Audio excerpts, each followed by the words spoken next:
right, I see levels. We got levels, so we're good there. I see recording. I see, yep. The only options you have are stop and stop. So that's you gotta let us know when we pop up on there. We should be popping up there any second. All right. Maybe exit and re-enter. Yeah, that might help. Let's check it out. See if we're live. This is one of those pre-show lives that we are live. All right, then there we go. So let's hit some music and let's get going. I should probably lower the volume so that we're. Oh, this fucking shit. That's not what I was. It's not what we were looking for. Not what we were looking for. I mean, we could go with it. I don't know. That playing with the music. What's the point? I can't take it anymore. Dude, that's where you're really gonna get good with it. When you know how to manage the levels and the music compared to the sound bites together. All right, TJ, who's your mama? TJ, that's a show I would love to watch again. Oh, that was a great show. Oh my god, one of the best. One of my all-time favorites. And it was hysterical. I'm thinking now that Amanda's like really into fantasy football, she's in 2 leagues this year. Like, but I wonder how it's gonna play going back now. Like that's where to me I'm like, like in its prime, like because again, like it was very focused sometimes on those players and stuff. Nowadays, like you'd be like, who, like what, well, yeah. Like so that's where like I feel like. Would it resonate today the same way it did then? Because when it was then, it was tremendous. I mean, I think TV. for like people like us, it would, right? Because you like when they do their draft, and you'd be like, oh my god, I remember when I wanted to draft. Like, I know the one season they do the draft in Vegas at a pool party, and Ocho Cinco helps them with their draft, right? To a lot of exactly. Like if you're a newer fan of the NFL, you're like. Why is he called Ocho Cinco? Like, he's one of those rare players that you may see eventually on the back wall here, just because he's so iconic during our time. Like I always loved Chad Ocho Johnson, Cinco. Changes his name to Ocho Cinco, would do all sorts of fun stuff on the sidelines. He was always goofing around. I liked it. Remember after he scored a touchdown one time, went to the sideline, put on a fake Hall of Fame jacket. Oh yeah. My favorite though is I watch. I follow this guy or person. It could be female. I don't know. On Twitter, and it's called Epic Sports Clips, and they play like funny sports clips, impressive sports clips, but the one clip that he probably posts like once a month is that time Ocho Cinco tried to block Ray Lewis. And Ray Lewis is standing in the middle, right? Ocho is right lined up against the tight end, comes straight across right at Ray Lewis, and Ray Lewis pretty much just like shrugs him off, and you're just like, oh my god. I can't, but Ocho Cinco is actually a great follow on Twitter, by the way. He's great. He's simple great. Guy. Almost every day he tweets out, "I love all of you." Like very positive. He's a good dude. He's a good dude. I'm a big fan. So, but yeah, the league would be a show. I didn't think about the fact that a lot of the players they're going to talk about, Amanda's probably going to be like, who? Yeah. But at the same time, like I think she'll be able to feel that. What comes with that show, and it's after the draft, right? Yeah. How the league goes throughout the year and the names of the trophy and like all that stuff. But that was always a great show, and that's one that'd be a show I'd be cool to reboot.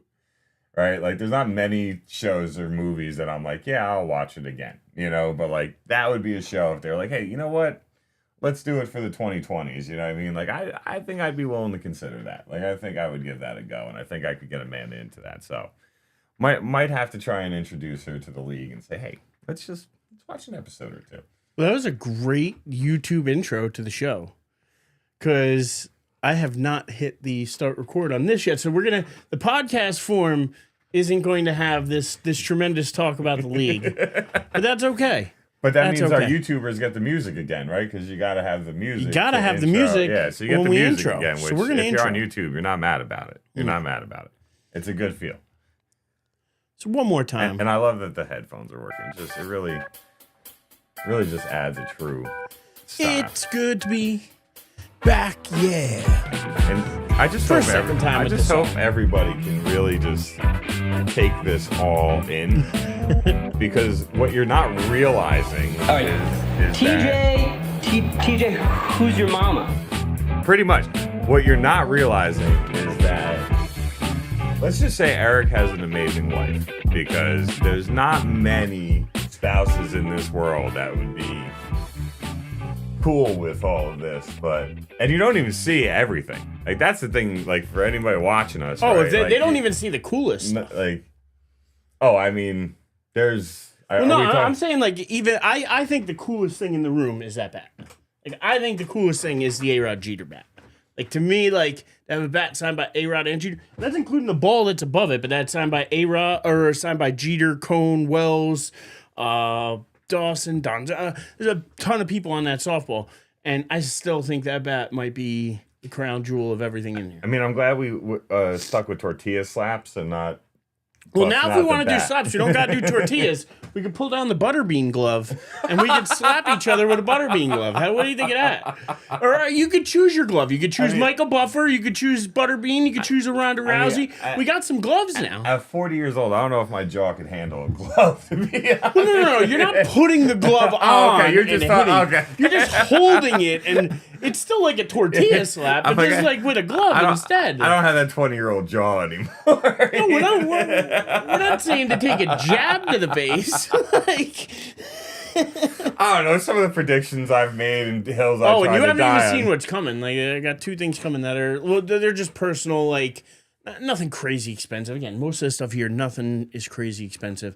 But two, like, pieces that I'm just looking forward to. I think you're gonna think are cool too. So I'm gonna wait. Okay.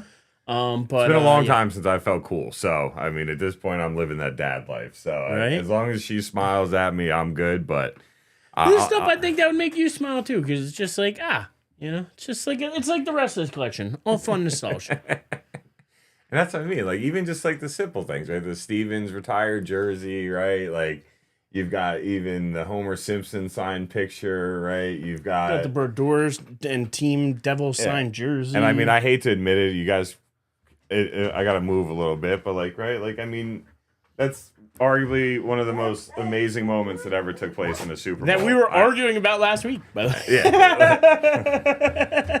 But I mean, I can't take away the amazingness of it. I said it to Eric when he showed it to me. I'm like, I still to this day do not understand how Rodney Harrison did not, like, he was one of the strongest safeties ever. Like, I don't. But the way I've looked at this room, like, I spend a lot of time here. I work in here, do the show here. Like, I want to be surrounded, and I got pictures of Janice and I got pictures of my family. I got my dad. I got a bunch of stuff over here for, I got some stuff I could show you in there later too that I think you'll find fun and cool. But we'll keep it off the show. But yeah, no. So I mean, like, I wanted to surround myself with all the things that I love, all the things that make me happy in life. Because if I'm going to spend a lot of time in here, I want to feel happy. Yeah. While I'm in here. You know what I mean? That was my whole goal with doing this. It wasn't to collect everything in the world, because to be honest, it's Alabama, it's Knicks, it's the Giants. It's like you expanded out of just like, not many Knicks fans are gonna be happy to hang up a Larry Bird jersey. Right? Like, Knicks, Celtics, that's been a rivalry since probably the 60s. Larry Bird's one of the greatest players of all time. Eventually, hopefully I'll have a Shaq jersey maybe hanging. I'll have other jerseys too. I have a Dwight Howard that's going to Florida. There's certain I wish things. I had a signed Jordan jersey for you, because that would have to go in a case. Oh, yeah. That would have to go in a case. That would have to go in a case, but... I just wanted to surround myself with things that make me nostalgic, things that make me happy, things... And I get that, right? So this way I don't hate being in here. Yeah. Because again, when you're working sometimes and you know what it's like. You hate life, you hate everything. But when you look around and you see all this, how can you hate it? You just get happy again. And that's why I did it. Thinking about the 2 years I spent working at home, and I had the basement remodeled to make it a little studio apartment living area. Like, yeah, it got really depressing down there, right? Because especially when the day ends and then you're like, okay, well, this is where I live too, right? Like, now obviously you have your downstairs and you have other spots to go. Like, you're not just stuck in this room, but it's not like 5 o'clock comes and you're just shutting it down. Like, I know with the work you do, like, sometimes you're in here, maybe you walk out at 5 and you're back up here at 6:30 and then you're working till 8, 9 o'clock. So you need things to walk in and just look at and say, yep, I did this. And Well, it just makes me happy. Like I said, I have a personal connection, almost like everything in here, and that's the way I want my personal collection to be. The Captain Kirk hockey William jersey, Shatner. Star Trek, or William Shatner. Yeah, like I can't. Like that's a unique one, right? Like that's one like you can go to any hockey stadium in the entire NHL and nobody can get mad at you for that, unless there's Star Wars strictly and no Star Trek. But that's a world me and you don't really dive into too much, Right. as far as I know. Even the Griswold up there, that's new. Well, if you don't like Clark Griswold, then just stop watching and stop listening. But those. By the way, all the National Lampoon movies were great movies. Like the original Vacation movie. I think Going to Wally World, that's the original. that's the original. But then the Christmas, I mean, that could be the greatest sequel of all time. That That could be the greatest sequel of all time. Like that's looked at as like an all-time classic movie. I know families that watch it every single year around the holidays. It is something that is a staple. But then you go beyond that, like the Vegas Vacation one. That was good. That was fun. I had a lot of fun with Vegas Vacation. So fun story to tell, and I live in New Jersey, so it's legal now. So whether you like it or not. First time I ever got the chance to smoke pot with my mom was watching Vegas Vacation. So that movie Holds a place in your heart. holds such a place in my heart, and I do find it hysterical. Like It is. It's a funny his movie. son winning all those cars. Like I mean, there's so many different. Yeah, but even I don't know. Did you watch the newest one? Where Yes. like that was okay. Like It was okay. I think they to me, they almost missed out on not getting enough nostalgia moments. Like, I don't know if Chevy Chase was like, dude, I'll give you the 15, 20-minute scene, but I'm not doing a whole movie for you. I don't know if that was his call or their call. But, like, if you're going to do that movie, like, there should have been more nostalgic moments that took place. And I think they kind of missed that. But I agree some of the scenes. I agree. But, I mean, the Chevy hysterical. Chase original Vacation movies are classics. Wally World, baby. Awesome. Wally World. All about it. Idea. So, Why don't you give me half the money you were going to bet? Then we'll go out back, I'll kick you in the nuts, and we'll call it a day. He just couldn't win. When they He put out couldn't that win. broke down casino. Oh, yeah.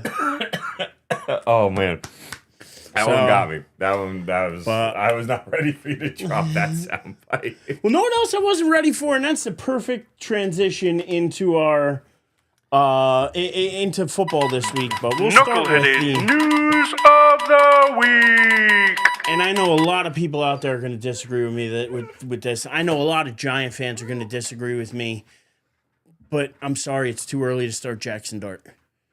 And that's where we're going to start this week because that news broke today that they're benching Russell Yeah, Wilson. like 2-3 hours ago too. Benching Russell Wilson, starting Jackson Dart. And I got to be honest with you, I think it's too early. I think at some point, yes, it's Jackson Dart time. Like, we drafted him high. He's going to be the guy. I get that. Russ is a one and done. I get all of that.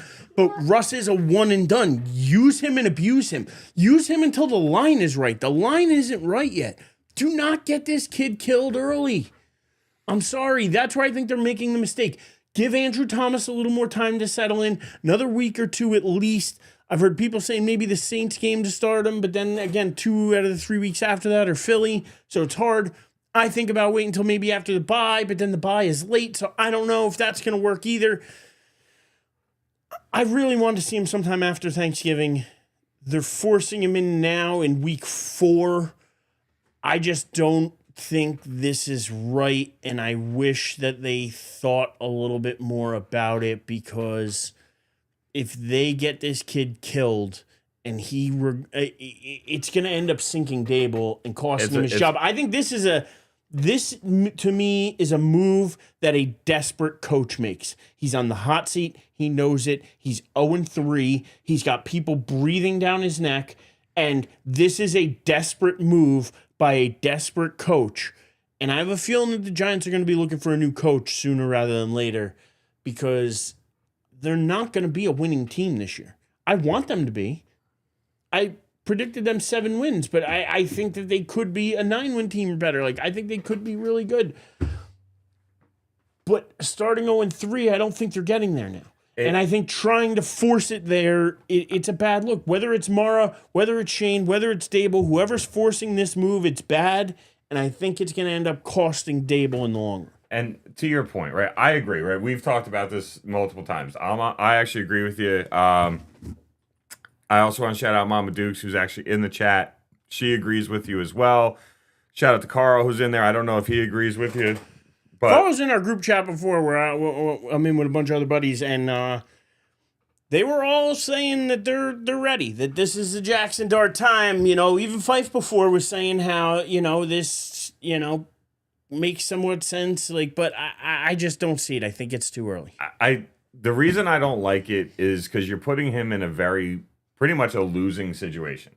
Now, I know nothing about this kid's mental toughness, like his personality, all that stuff. Like, I don't know him as a person, obviously, right? He showed some flashes during the preseason, and I think he fits more of the type of offense Dable wants to run.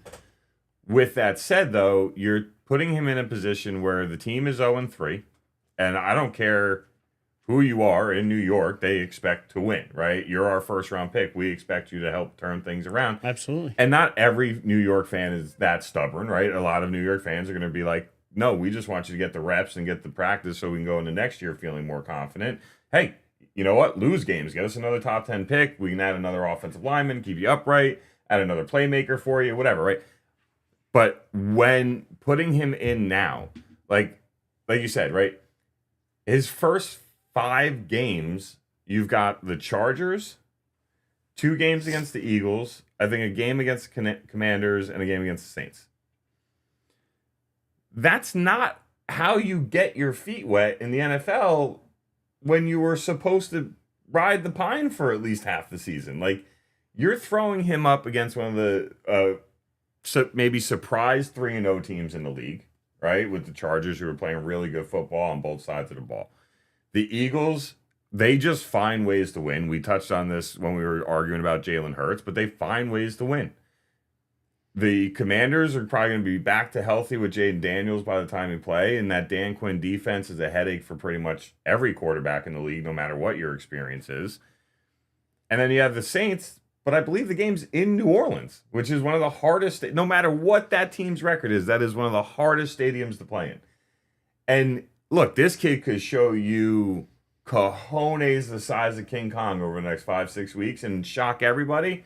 And hey, Dable looks like a genius, right? Or Shane or whoever, right, that made this call.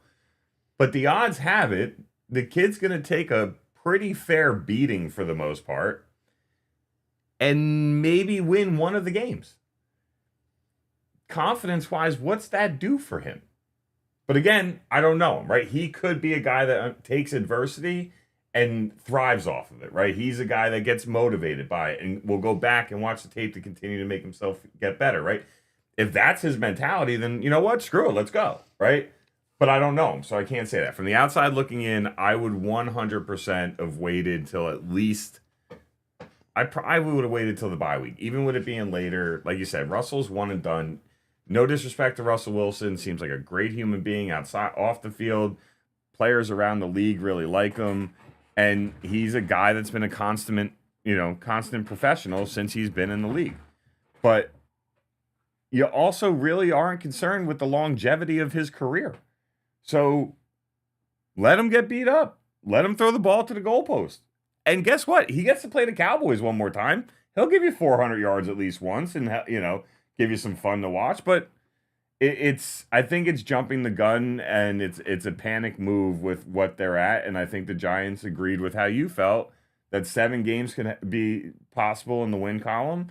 9 could get them into the playoffs in the NFC potentially, which in then turn, right, we're rocking and rolling. I think it's a rush. I wouldn't have personally done it, but So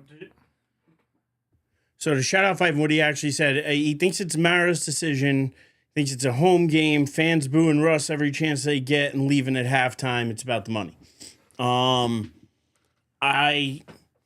I'd say that people still leave at halftime if the team sucks. I would You know what I agree. mean? So You're I not don't think- staying there just to watch the rookie quarterback get beat up. Like, you're just not yeah, I doing don't it. think- And then what's that do of your opinion? And maybe game 1 you do, but I mean, by game 2, if you saw it in game 1, you're not sticking around game 2 to see it again.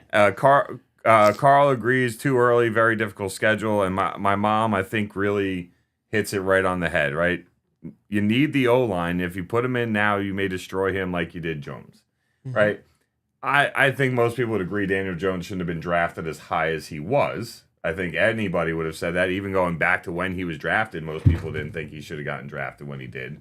But his course ran in New York. It was done for Daniel Jones, and he's thriving somewhere else. You cannot beat this kid up, and I think the other question is now what do you do with Russell Wilson, right? Like to me, the question is like, do you try to trade Russell Wilson?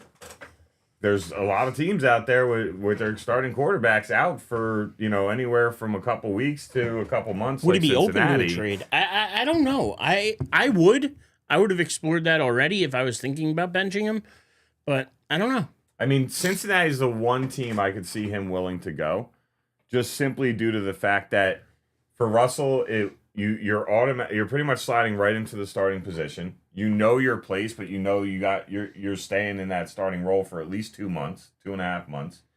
But on top of that, you get to play Pittsburgh twice. The team that cut you and kicked you to the door even after you led them to a winning season. They didn't make the playoffs, but you still led them to a winning season, right? So wouldn't that be a little nice icing on a cake? Maybe you'll get to beat Pittsburgh twice in 1 year. You've got weapons all over the place with Higgins and Chase and Brown and running back. So I don't know. If I'm the Giants, I try to trade Wilson. You make Winston your backup. Also, I just want Winston to be in front of the media every time he gets a chance. I'm with you on that so because he is entertaining, but I think he's good for the locker room. So yeah. I think if you are going to start Dart, this is the way you're going the rest of the year, then yeah, I'm all for trading Russ. But again, who wants him? What are we getting? A ham sandwich? It's not going to be much. So. Yeah, you're probably looking at, I'd say nothing higher than like a 5th or 6th round pick. I don't think you're getting much more than that. But so you got to shop them. See that what you can find. That was the knuckleheaded news of the week, though, because it's too early, and I'm glad that a lot of people out there agree with us. And yeah, we'll have to see where it goes, but Jackson Dart era starts sooner rather than later. So here we go. But touching on a couple games from week 3, though, I think the biggest surprise of the week was the way the Packers just didn't show up on offense and lose to the Browns 13-10. I don't think anybody saw that coming, especially with the way the Packers played the first 2 weeks. No, nobody saw it coming, but what you also got to realize too is that the Browns, even after giving up 41 to Baltimore last week, going into week 3, the Browns had the number 1 overall defense. They held Derrick Henry to 23 yards, right? They had a hell of a defensive showing in week 1, and they really were clamped down. They have a good defense. It's offensively. They just cannot get out of their own way. They put up the 13 points in the fourth quarter. They blocked the field goal to stop. Like they showed up when it mattered most at the end of the game. Green Bay, I think I saw one of the guys I follow on Twitter who's a Green Bay fan made a good point, right? Like if you're a Packers fan, if I'm going to lose a game and have my team get humbled and reminded like, hey, we've got a lot of room to improve, I'd rather it be in week 3 against an AFC opponent than week 15 against a divisional rival or somebody like the Eagles that you might be fighting for, top playoff positioning. I think just in general, though, you got to say, like, that's a loss that, like, that's going to bother them for a while. Like, that is not going to feel good. And I think you say that about a couple of the losses that took place this week. I think. Well, if you're the Jets, you feel good about that loss, 29-27 on the road in Tampa? No. I know they're putting them at 0-3, but, I mean, it's another game where week 1 against Pittsburgh, they were right there. Week 3 now against the Bucs, they're right there. Like... But were they really right there? Like, down 23-6 going into the fourth quarter? Like, I think Tampa Bay, with the injuries piling up, pretty much just kind of took their foot off the gas a little bit and let the Jets back into it. But then still, the Jets couldn't do enough to actually make the comeback. So, like, if you're a Jets fan, I don't know. Look, it's been a while since the Jets have scored over 21 points, in multiple weeks. So, I mean, there is some positive to take out of it. But you were going to be like the Jets went into this year with the thought process, at least from Jets fans that I'm friends with, good defense, run the ball, right? Justin Fields managed the game, don't turn it over, don't lose it for us. Like that was the mindset for the Jets going into this year, and that's nothing of what they've been like. Defensively, they've been pretty much just bad. Yeah.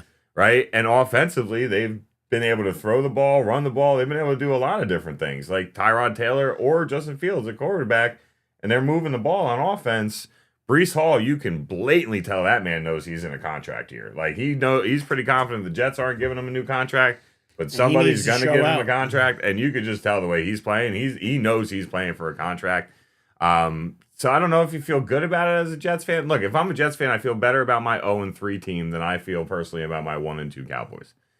My meter dropped drastically after Sunday afternoon. Drastically. I know I told you, right? Felt more confident after week 1. Confidence level stayed about the same in week 2. So Annie Anger, right? We mention her almost every week when she does her week recap videos on TikTok or whatever. And she got me dying when she touched on the Cowboys-Bears game. She said, Matt Eberflus or whatever his name is, the Dallas's new defensive coordinator, was the head coach of the Bears last year. She literally was like, he finally figured out how he can help Caleb Williams develop. Just coach defense against him. And I lost it because they made Caleb Williams look like a freaking future Hall of Famer.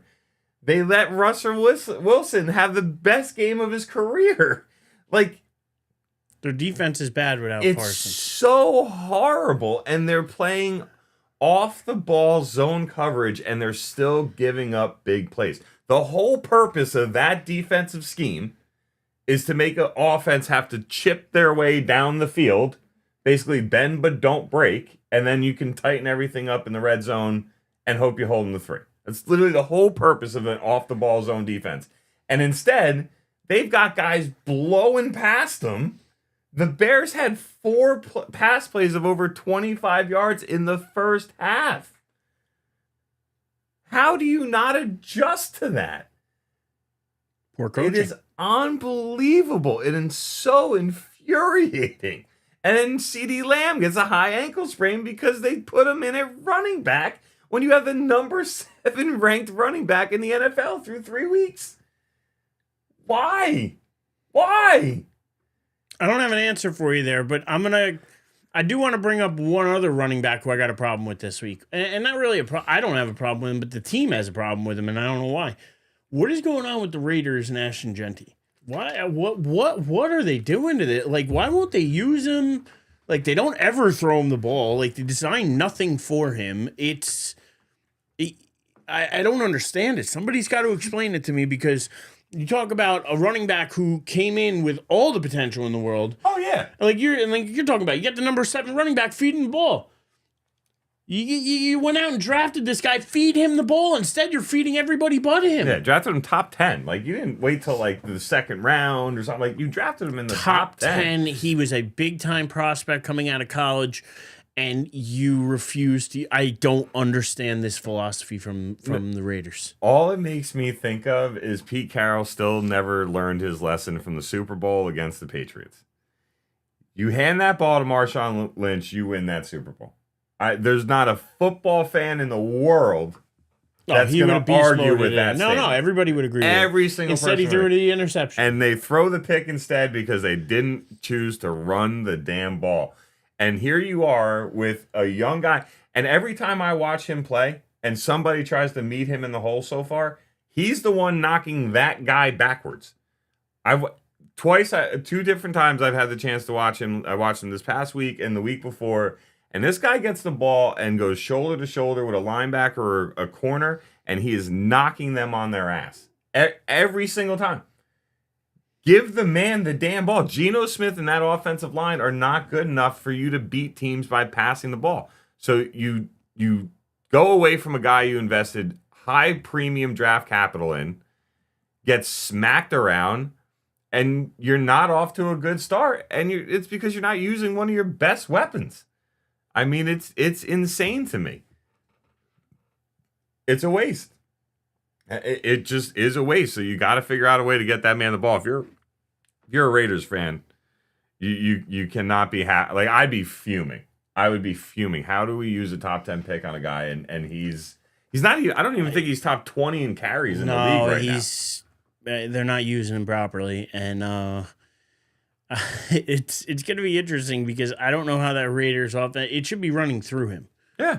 And it's running through everyone else instead. So it's just interesting. But other than that, I mean, there's really only one other game I wanted to touch on for week 3, and that's that Monday night game from last night, or 2 nights ago, or last night. No, last night. It's only Tuesday.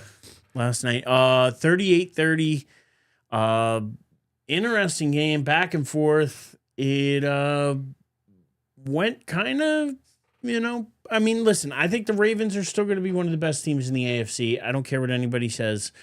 They started slow last year, if I'm not mistaken. No, they started 3-0 last year. Oh, did they? Yeah. Never mind. Either way, I think they're going to be just fine by the end of the year. I think their 1-2 is much like KC's 1-2, where I'm not worried about the early record. Wait till week 14 when all of a sudden they're 11-3, and then talk to me, because I think that's what's going to happen. One of them is going to be 1-3 after this week. Well, because they play each other. Yeah, But I'm just saying, mean, I think it's going to be the Chiefs. I'm going to throw an early prediction out there. I think it's going to be the Chiefs. So the Ravens were missing one of their best players yesterday. On defense, the defensive tackle, I can't pronounce his last name. I am not going to try and butcher it. But he was out. Van Noy, one of their other best defenders, was out, and Detroit ran all over him, right? Mm-hmm. And apparently, seeing what the Bills were able to do to them, what the Ravens were able to do to them, the only team that couldn't do it to them was a Cleveland team that has an inept offense, right? So no surprise. Well, they finally got their running back now. They got Judikins. So, in my opinion, right, the Ravens are going to be one of the better teams in the league when it's all said and done. But through 3 weeks, they haven't shown that they're going to be able to hang with the best teams in the NFL when it comes down to the playoffs, and that's when it's going to matter the most. Secondly, what pissed me off more than anything about this damn game, I needed 16 points from Derrick freaking Henry. First quarter has a 28-yard touchdown run. I'm like, oh, there's no way I'm not winning this game. But let me just watch, just in case. I also needed like 35 from Jameson Williams, and we know he's a boom or bust fantasy player, right? He's either giving you 25, 30 points, or he's getting you like 3. So I'm like, you know what? I'm just going to watch the game. I'm tired, but I'm going to stay up and watch the game. We get to the fourth quarter. I need 3.3. He gets his first carry in the fourth quarter, 3 yards. Need 3 points. 3 points. 3 points. Fumbles the ball, need 5, doesn't touch the ball again the rest of the game. What the? Come on. Come on. Second time in his career he's had a fumble in a 3-game stretch. He's fumbled all 3 games. Only second time in his career. He's still Derrick Henry, right? Like he's going to be fine. He's going to be okay. But it put me at 0-3 in my fantasy league. One league, man. That's killing me. Yeah. The league where you went undefeated and won last year. Killing me. Just killing me. I'm like, come on, Henry. What are you doing? Yeah. I at least broke 100 points this week, though, in that league. First time all season. I didn't break 100 points in week 1. Ouch. Didn't break 100 points in week 2. So I at least broke 100 points this week. But holy crap, does my team suck. But anyway, that's not what we're here for. But yeah, no, this game was just, it was back and forth, but I'm not worried about the Ravens. I know a lot of other people are like, that's it, the Ravens, but the Ravens are going to get back on track. To be honest, like you said, one of those teams is going to end up 1-3 after next week, but I guarantee you by week 14, they're going to be 11. They're double-digit wins. They're easily playoff teams. I don't care what anybody says. So, I mean, I guess we can move that way since we're already talking about next really week. Quick. No thoughts on the Rams completely blowing it against the Eagles? Like, that was the Rams' game halfway through the third quarter. Like, it was theirs, and then they just completely blow it. They have a chance to kick a field goal to win the game, and Jordan Davis, as soon as I saw Jordan Davis and Jalen Carter lined up side by side on that field goal unit, I'm like, they're blocking this. I'm like, there's no way they don't block this kick. They are blocking this kick. And not only do they block it, but then Jalen Carter, 6'2", 320 freaking pounds, outruns everybody, including his own teammates, for the game-winning touchdown. Oh, well, actually, I'm sorry. They were up 27-26. So it wasn't a game-winning touchdown, but it just put a little Sealed. exclamation point on it for him. But like, as a Rams, if you're a Rams fan, if you're a Rams player, if you're a Rams coach, you cannot look at that game and say, this is the second time we had this team and we blew it. Like, we blew it. Defensive miscues, getting your field goal blocked, falling apart, basically falling asleep on But see, offense. this is where we're good yin and yang to each other, because I look at it the other way of, you look at it as, oh, it's the Rams, they blew it. I look at it as, I mean, Jalen Carter is probably the best defender on the field. The fact that he picks the ball up and makes a play, I'm not necessarily surprised by. That's what that's what he's there for. He makes those plays.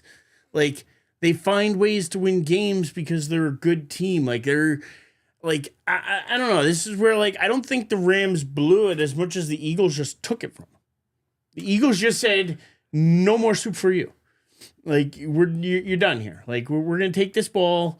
And we're gonna take it to the house, and this game's over. Like that's where, when you, like you said, you watch it and you watch the two guys line up next to each other and you go, there's no way they're not blocking it. It's because they knew. It's because he knew, I'm going in there, I'm blocking this damn thing. Like, he has that kind of confidence. He's that kind of player. I hate what he did week 1, but he is that kind of player. It's a lot of time. You know me. A lot of times with the especially conversations around the Eagles, I'll always go back. The team that they lost, or the team that they beat, blew it. Jalen Carter, running back, playing quarterback, whatever, right? This actually is a game I have to say the Eagles took it. They changed their offensive game plan. They started throwing the ball. A.J. Brown for the first time all They made the season. adjustments that the Rams didn't make. Yeah, so and that's why. So, like, yeah, the Rams may have dominated through, 2.5 quarters. But once that adjustment was made, once the team makes those, like, says, oh, okay, well, we can't do this, so let's do that. Like you said, we're not running it well, let's throw. We're not doing this well, let's try that. And things started working and clicking, and the other team doesn't make any counter adjustments, well, then that's on them. Yeah. And again, I don't think that they blew it as much as the Eagles just took it. This is, a lot of times I feel like I have a really strong leg to stand on when it comes down to how the Eagles pull out games. I mean, I didn't watch it from start to finish, but they pretty much enforced their will on the Rams and flipped the script on the entire game. But that's a game that when we get closer to the end of the season, right? The Eagles aren't you never know. But odds have it, the Eagles aren't running the table, right? They're not. Odds have it, they're not going 17-0, right? No. So this is a game where if you're talking, let's say the Rams lose 3 games and the Eagles lose 3 games, well, you just lost home field to the Eagles because of this game. Yep. Right? Like, it does. It matters. This is a very impactful game, just like that Bills-Ravens game in week 1, or even the Ravens-Lions game. That game is huge for both of those teams. Next week, I think Ravens-Chiefs could be huge for seeding later in the year. I think the Chiefs are in major trouble if they lose that game. Not saying they won't make the playoffs, but you've got the Chargers playing the Giants.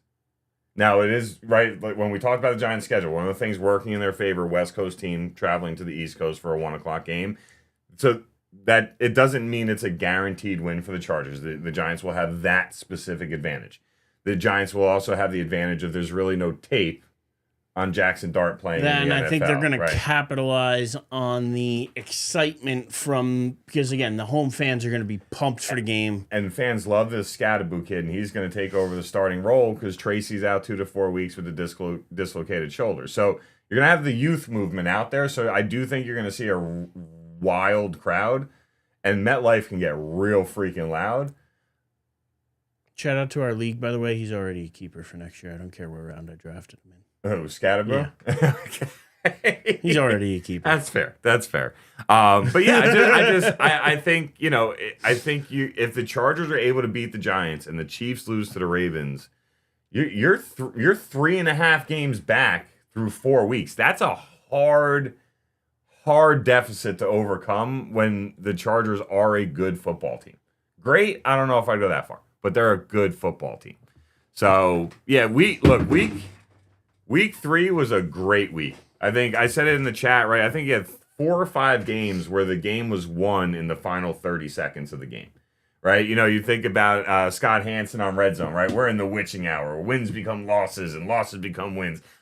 I love when he says that, except for when Dallas is in a tight game and they're winning, and I'm like, oh, son of a bitch. The Cowboys are going to be the team that goes from a win to a loss. But anyway, it gets you hyped up, right? This week was a week where that statement held truer than a lot of weeks that I've ever watched Red Zone. So it was a hell of a week, and I think it sets the tone for what we're going to really see as the season moves on. Oh, my God. Do you see the price of those tickets for Dublin, Ireland? Holy crap. Sorry. For anybody that obviously, $800. I highly doubt anybody's just hopping on ESPN or checking out ticket prices. And if we have anybody out in Dublin, Ireland listening to us, shout out to you. Beautiful city. Had a great time when I was out there 2 years ago. Awesome. But tickets right now are as low as $799 to watch the Vikings with Jake Browning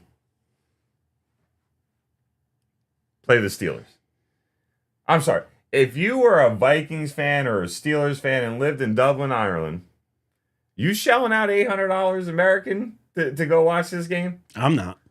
Hell no. Put it on my TV. Give me a beer that cost me, $2 instead of $20, and I'm watching it at home. That's insanity. No freaking way. That's Bringing crazy. us back $800. Sorry. to the beginning of the show. Here's an idea. Why don't you give me half the money you were going to bet, and we'll go out back, I'll kick you in the nuts, and we'll call it a day. Like that's what you should do. If you're going to spend $800 on that ticket, just give $400 to somebody, let them kick you in the nuts, and just call it a day. At least you saved $400. Saved yourself $400 in an afternoon. Just go spend that other $400 in the pub while you're watching it on the TV. Just fine. Shout out to our crew. We got 6 heads in our chat right now. Shout out to everybody. Fife just got in there. Timmy, right? Fighting Irish. Yep. Timmy, I apologize, man. Like Timmy's gonna be on stream with me. So when I'm down in Florida, one of the shows to do, or one, maybe even both of the shows to do down there, I want to try to have Timmy come on, or even maybe just do a separate show with Timmy while I'm down there. Either way, I plan to link up with Tim when I'm down in Florida. So shout out Tim. That'll be awesome. Well, And, hopefully, yeah. maybe Dart won a game or two, and you guys can have a real Giants pride fest and celebrating the young kid. I mean, that'd be a hell of a way to get together. That's for sure. Right. All right. Do we care about the Thursday night game? Seahawks, Cardinals. I don't, but I mean, I don't think that was a game that Fife picked. Let me just double check his games real quick. Big injury for the Cardinals. Did not pick that James game. Conner going down, end of the season-ending ankle injury. And I know one thing. Everybody, whether James Conner played for your team or didn't play for your team, everybody likes James Conner, right? Tough, gritty running back, runs in between the tackles. He's not flashy. He's a run over you guy instead of a run around you guy. So is this your shit that's show a big of the week? loss. What is this? No, that's not my shit show of the week. I think it's going to be a pretty decent game to watch. Seattle blew who the hell they crushed this past week. See, I'm going to call it my shit show of the week. Yeah? And one, because it's on Thursday, and Thursday games tend to suck. I hate Thursday. And not only that, but you have 2-2-1 teams, but nobody gives a shit about either of these teams unless you're a fan of them. Unless you're a fan of the Seahawks or a fan of the Cardinals, there is nobody out there who gives a crap about that game. Because even fantasy-wise, there's not a ton of fantasy implications for a lot of people. Are you sure you want to pick that one as the shit show of the week? As my shit show. Okay. I'm picking it as my shit show of the week. Okay. Because that, to me, is a game where I look at it and I'm like, I just genuinely do not care at all about this game. And I know I should, but I don't, because they're both 2-1, so they're fighting for the division. By the way, Rams 2-1 as well, so it's a jumbled mess. And the Niners 3-0. 3-0, so I mean it's a jumbled, tight division But right they now. just lost Bosa for the year too. Yeah. Shout out to Joey in the group chat that we have with pretty much all my groomsmen. Joey just texted our buddy Ericon, who's a diehard Niners fan. Like, he paid the money to go watch the Niners and Chiefs Super Bowl down in Florida because he lives down there. He texted the group. He's like, so Ericon, like, how much life does McCaffrey have to suck out of your entire team? Because that's been a running joke, meme for the whole season already.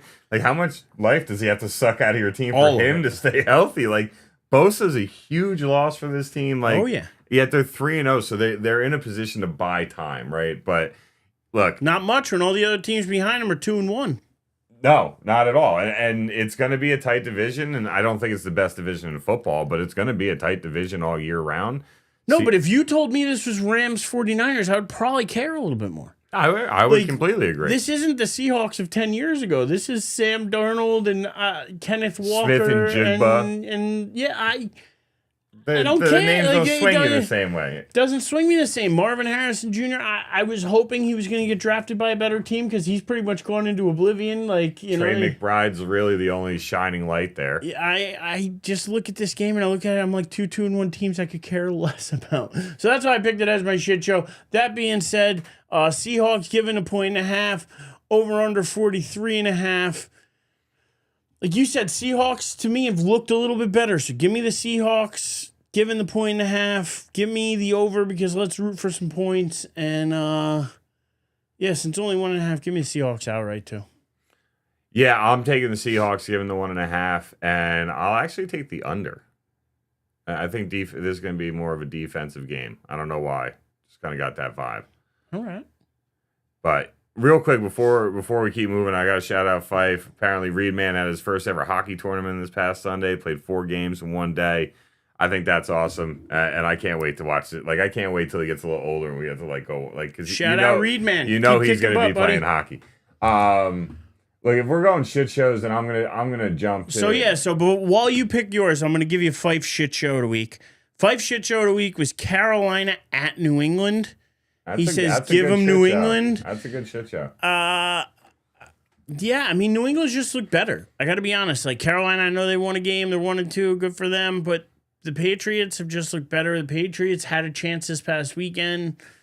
Ramondre Stevenson and their the other guy on their team, I can't remember his name. Too many, just the fumbles. Yeah. I mean, I started Stevenson over Olave, which seemed like the right call when the day started, and then I watched him fumble on like his 3rd carry of the game, and then he fumbles 2 inches from the goal line, and got me a whopping 4 points. So fantasy. I had a rough football week. I lost in all 3 of my leagues. I watched the Cowboys make Caleb Williams look like a Hall of Famer. Like I am so happy football's done for the week. Like I really, because after this, I will not probably look at football until Saturday. Like because I'm not staying up and watching the Cardinals Seahawks game. Like not staying up for that. So like I probably really, and then I get to look forward to Green Bay at Dallas on Sunday night. And I'm just anyway. But anywho, Panthers Patriots. Look, the Panthers are youth movement. We've talked about this a couple times already this year. Their youth movement, I really don't think wins, losses matter to the higher ups, right? The ones that don't have to talk to the media. I don't really think win-loss matters to them. I think they want to continue to get these young guys developed, and they want to continue to add draft capital and talent so that they can really turn into a team in the next 2 to 3 years. I think that's really their mindset, right? Baker Mayfield isn't going to play for another 10 years in Tampa Bay, right? Penix, jury's still out on him in Atlanta. And then, you look at the Saints. I don't think Rattler's the answer quarterback for the Saints. Well, they drafted a guy, so, I mean, maybe they're looking at him, but I don't know. Yeah, there's not much. I wouldn't say hopes are through the roof in New Orleans for their quarterback situation. So that puts the Panthers in a position where also you extend your guy, but you don't have to give him top dollars because he's not performing to deserve top dollars, but he's showing flashes, so maybe you get that. Anyway, game itself, Patriots given 5.5, over under 43.5. I'm going to take Carolina getting the points, but I think New England actually wins the game, and I'm going to take the under because I think both offenses sputter as the game goes on. So, yeah, that's my pick for Fife Shit Show of the week. I'm doing the same. I like Carolina getting the points. I like the Patriots overall. And give me the over. So, yeah, I'm going the same way. So I'm taking the under on that one. So I'm going over. Yeah, so we're different on the over. Slight difference there. But my shit show of the week is going to be Monday night. The 0-3 Jets, the 0-3 Dolphins. And by the way, it's week 4. Why do we have 2 Monday night games? I don't know. And also, like, the NFL could not have picked 2 worse sets of games for like if you think I'm staying up till 11:30, quarter to 12 to watch the Bengals Broncos, you're at look, if the Broncos were playing better football and Burrow was healthy and playing for the Bengals, Yeah, you probably get me to stay up. Well, that's then. what they were hoping for at the beginning of the year. Yeah, and that's not what they've gotten so far. So I'm not staying up for that. Jets Dolphins, I'm not staying up for that, even Which though that team, will end a little though? earlier. Because that's the game we're going with, right? That's my shit show. Jets Dolphins, yeah. Who's breaking? Who's getting off the schneid? Who's going to get their first win? I'm going to take the. Do I really have to answer this question? Shit. I'm going to take the Dolphins winning at home. I'm going to put the Jets at 0. New York is going to be 0-8 by the time this football week 4 is over. So I'm going to take the Jets losing on the road to Miami. Miami looked a lot better against Buffalo than they've looked in the first 2 weeks of the year, and they just played a team that's much better than them. And Josh Allen is already playing at an MVP level. We didn't even touch on it before we're talking about the Lions Ravens game from last night. Lamar Jackson became the first player in quarterback in NFL history to go have 9 total touchdowns, no turnovers, and have his team have a losing record through 3 games. Like, ouch. Now I do think part of their loss was on him last night, but we're past last week, so we're moving on. But give me the Dolphins winning. I'll take them winning by 3, so give them the 2.5, and I'll take the over just simply due to the fact that the Jets have actually been scoring points. So I'm going to take the over, and I have to take it because if I'm going to take Miami to win and the Jets are scoring a little over 20 a game, I think it's fair to assume they can break 45.5. So give me Miami, give them the 2.5, and I'll take the over. I'm going to go the same way. And I hate to do that because I don't want to keep agreeing with you, but I like the Dolphins at home. I think if the Jets were home, I may swing their way, but being Dolphins home, give me the Dolphins at home. Give me them given the 2.5 points because, again, I think it's a field goal to a touchdown kind of game. And I'm also going to take the over. I think the Dolphins are starting to get a little better. Again, Tua was hurt a lot of last year with the concussions, everything else. I think he's still shaking off the rust a bit. Will he ever get back to his full form? I don't know, and that's what everybody's waiting to see. So this could be a step in that direction. The Jets just haven't looked good defensively, which is surprising because they brought in a defensive head coach with Glenn. So I'm interested to see if they can get back on track, but I just don't think it's going to be this week at the Dolphins. Plus, I think this is a desperation game where Mike McDaniels, he needs it worse than ever. So give me the Dolphins at home. Yeah, I shout out to we got John Lucibello. Shout out to John in the chat. But Timmy, he also went Jets Dolphins for his shit show.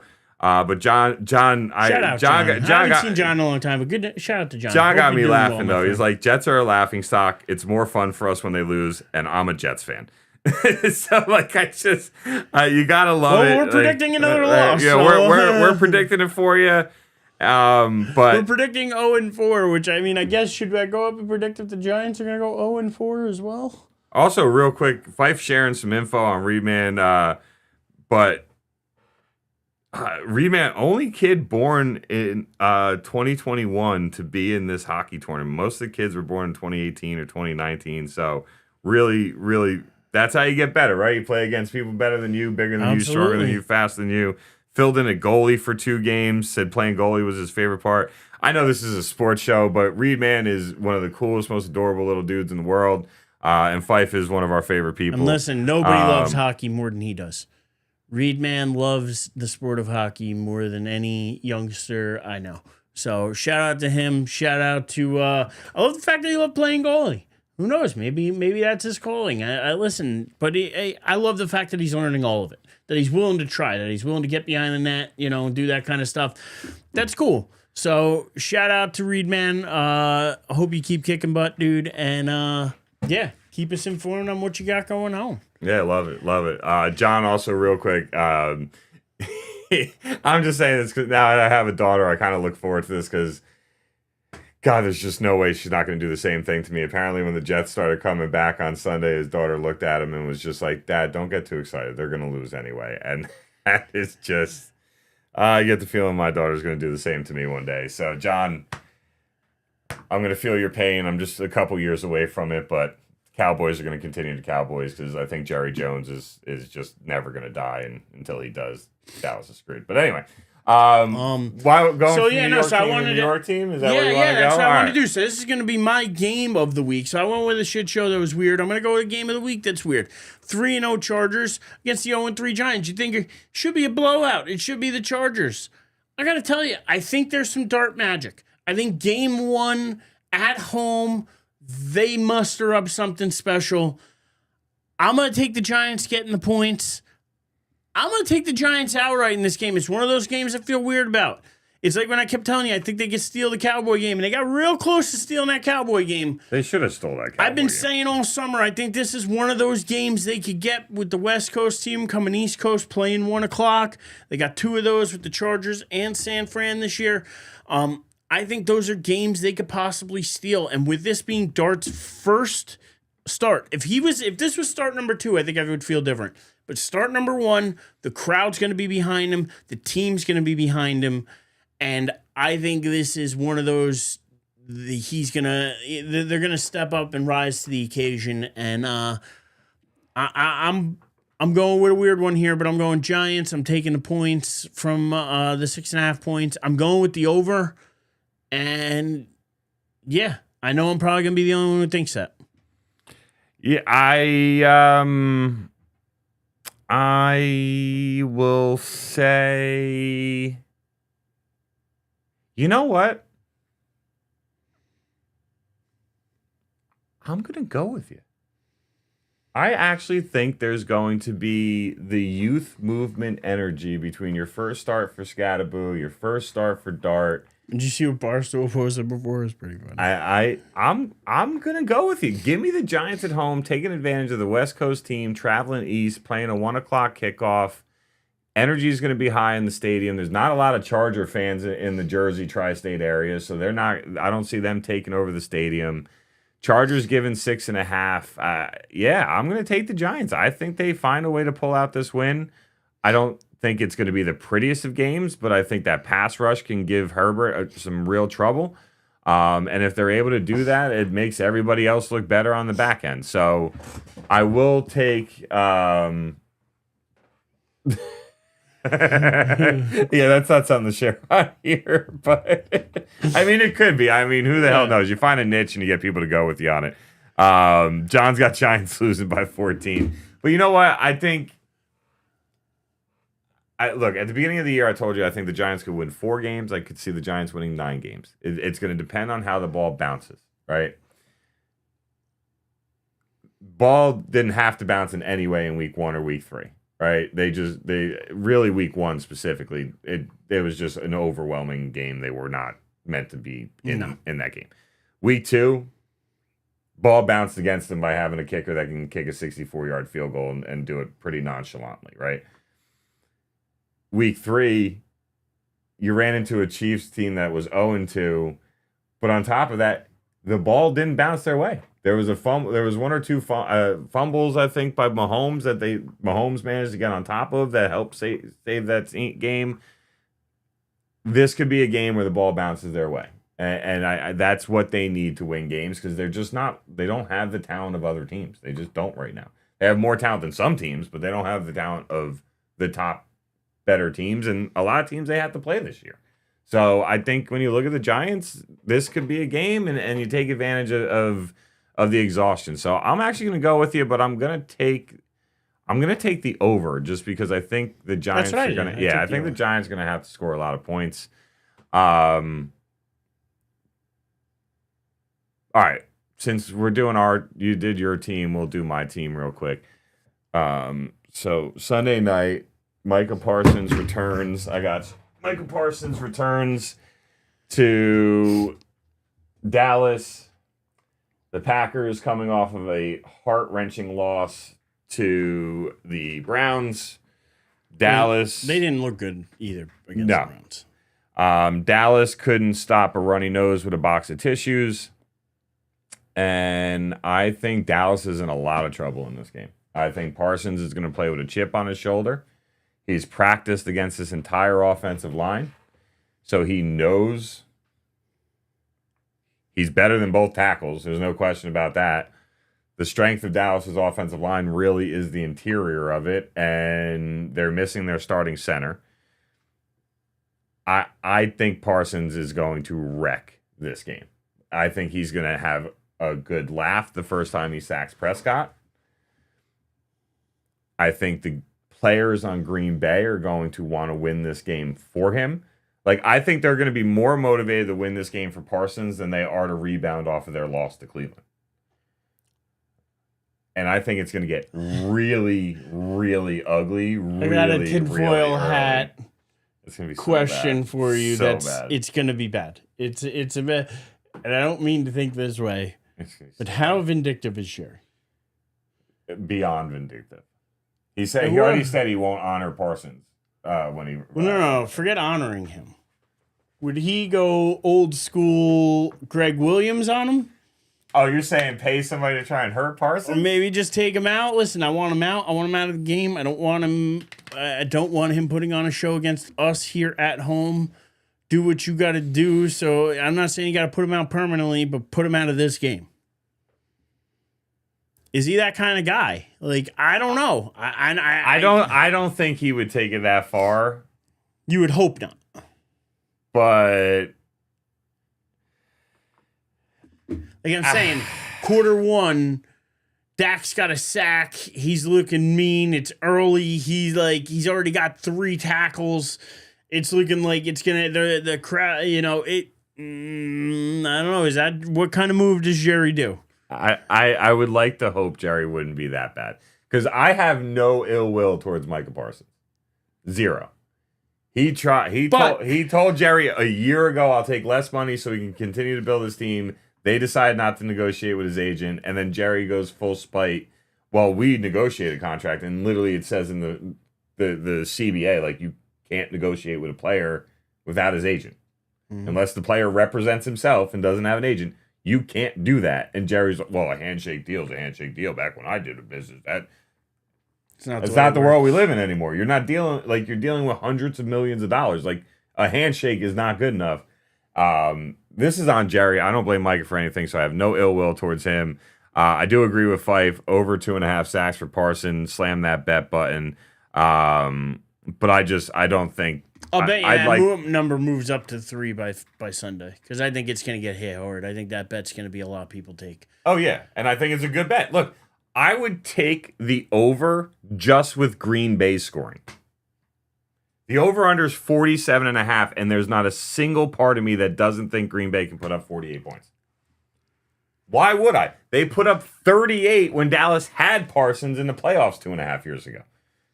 I'll agree, but in a weird way, I think the Packers could keep this game close.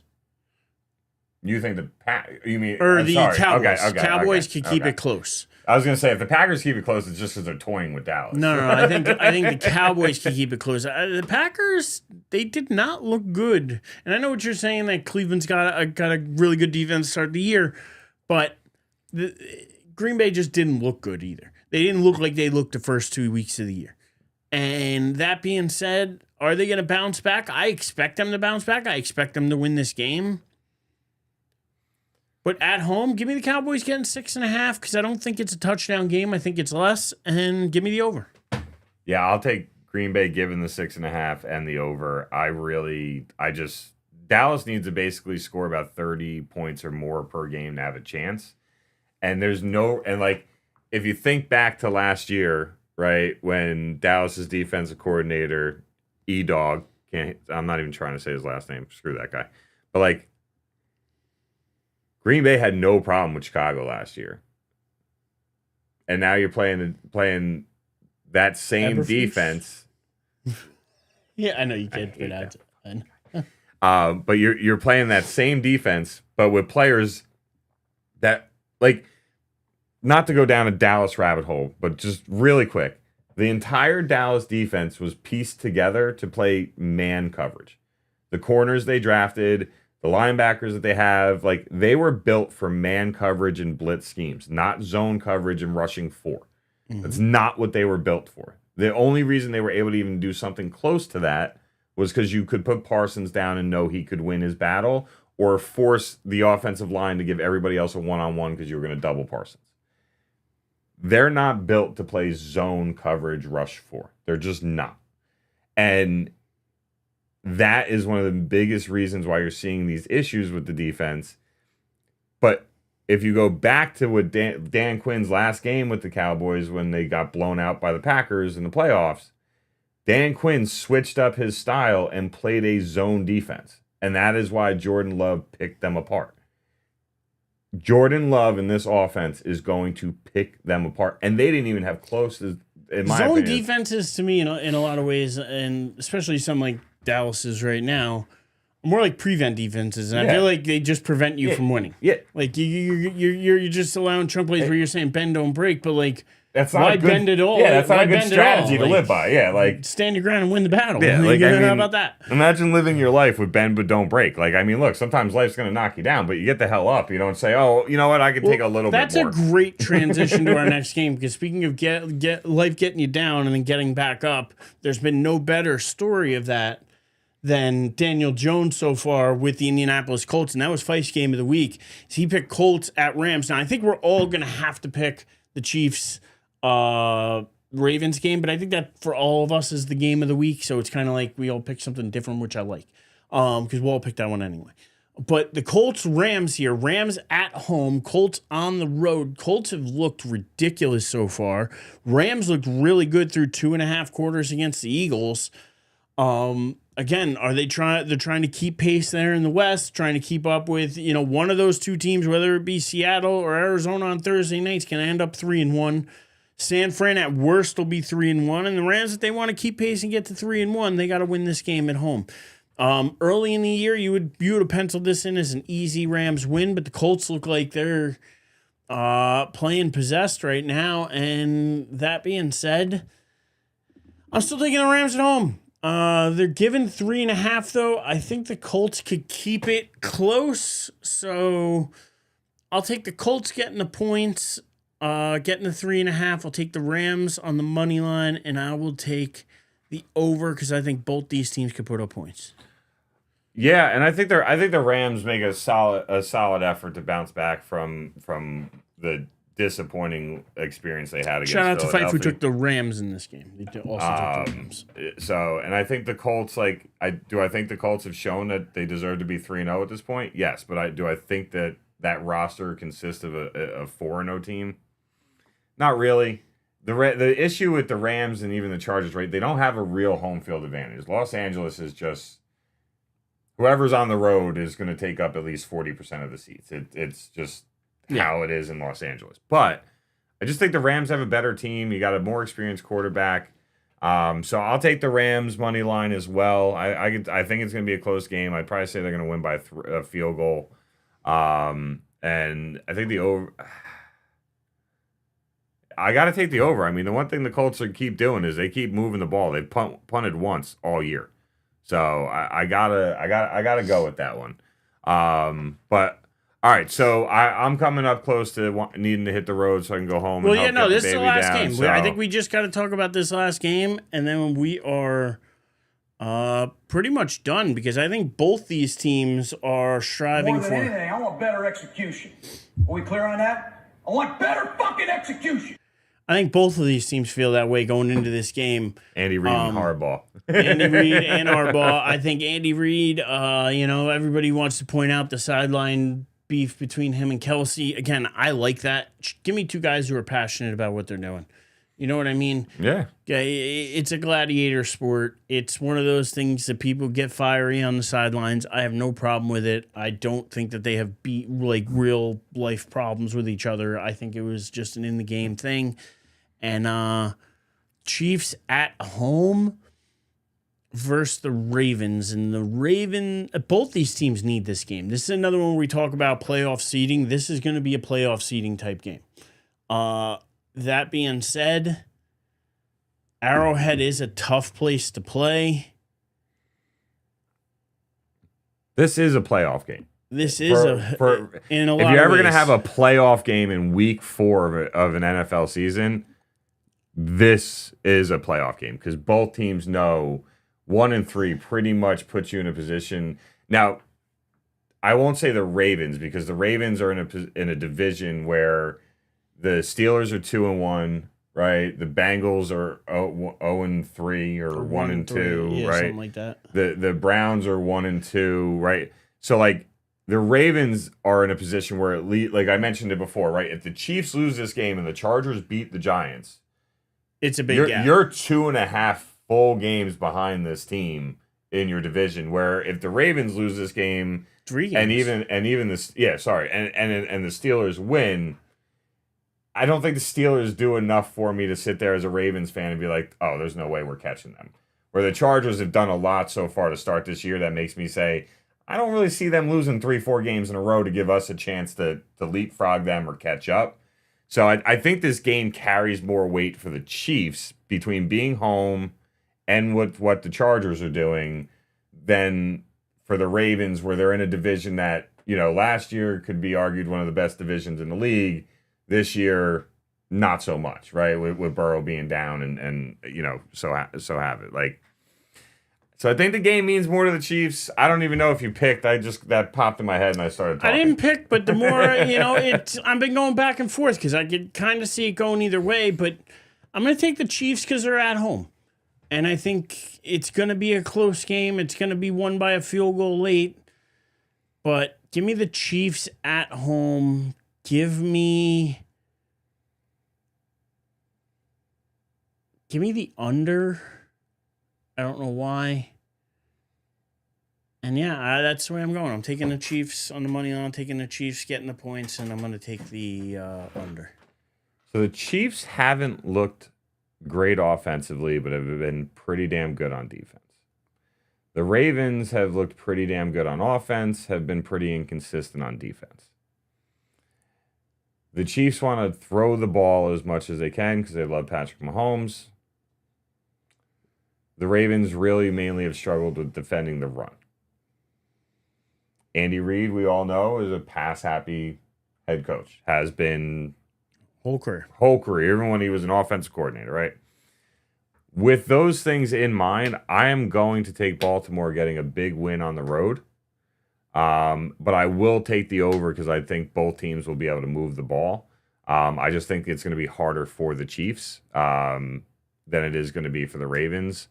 So I'm going to take the Ravens. They're given 2.5. I'll take them given the 2.5. But I will take the over as well. But I do think this is going to have a playoff atmosphere.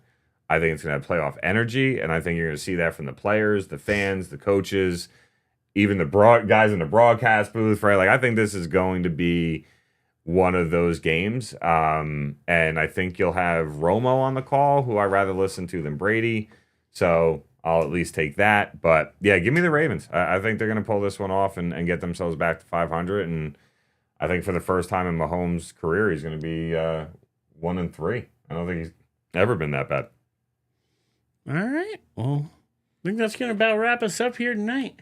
So shout out to everybody who joined us. Shout out to Fife. Shout out to John. We also had Chris Baldino, or not Baldino. Banana? Banano, thank you. Shout out to Chris. Shout out to Carl. Shout out to Timmy. Shout out to Janice, who I'm sure popped in there at some point. Fife, my mom, yeah, John, your mom, John, Timmy. Everybody, we appreciate you guys so much. Shout out to Marissa, Julie Jules, if you guys were out there and popped in at all. Shout out to anybody else giving us a chance. We really appreciate it. And yeah, until next time, why don't you tell them where they can find you, buddy? Yeah. So I'm on that formerly known as Twitter, now known as X. Right? That's what it is now. I just still call it Twitter, but David Hastings 23. And then Instagram, D Hastings 23. I really don't post a lot of stuff. I pretty much retweet things and post pictures of my daughter on Instagram, so I don't really do too much. But if you want to follow me, by all means, feel free. Most importantly, you find me here Tuesdays, 6 o'clock till 7:15, sometimes 7:30, sometimes 6:50 when I lose my cool and act like a jackass. So anybody that was in listening to us or watching us last week, I want to apologize to you as well. I've already apologized to my man, Eric. By the way, for anybody else out there, Chris, everybody who's been friends with me long enough, I don't think there is a friend out there that at some point hasn't gotten extremely pissed off at me for one reason or another. I have that knack for sometimes pushing buttons, and it happens. So, but either way, my friend, I love you dearly. I knew you we'd too, be brother. fine. So we're right back at it again. We'll be back next week. You can follow us, or you can follow me at The Living Legend on X. You can follow us at the Champcast or at Champscast on YouTube and Facebook. Help us get to over 100 likes on Facebook. Once we do, we're going to start streaming live there simultaneously with YouTube. So that's pretty awesome. Also, shout out to our unofficial third co-host who joined us earlier, Louie. You can follow him shout at out Louie even- Aussie Dude on Instagram if you want to. And Yeah, shout out Joey D, even Shout out to- our boy Mike. I mean, I shout talked out to Mike everybody. a lot, Shout out to yeah. anybody and everybody. We love you all. And till next time, play like a champion. And I think we have a new our next real bet where it's going to be one of those gloves up there. Somebody's getting slapped in the face. So we'll keep you all posted on that one. But appreciate you guys. Thank you, and have a good night. Boom.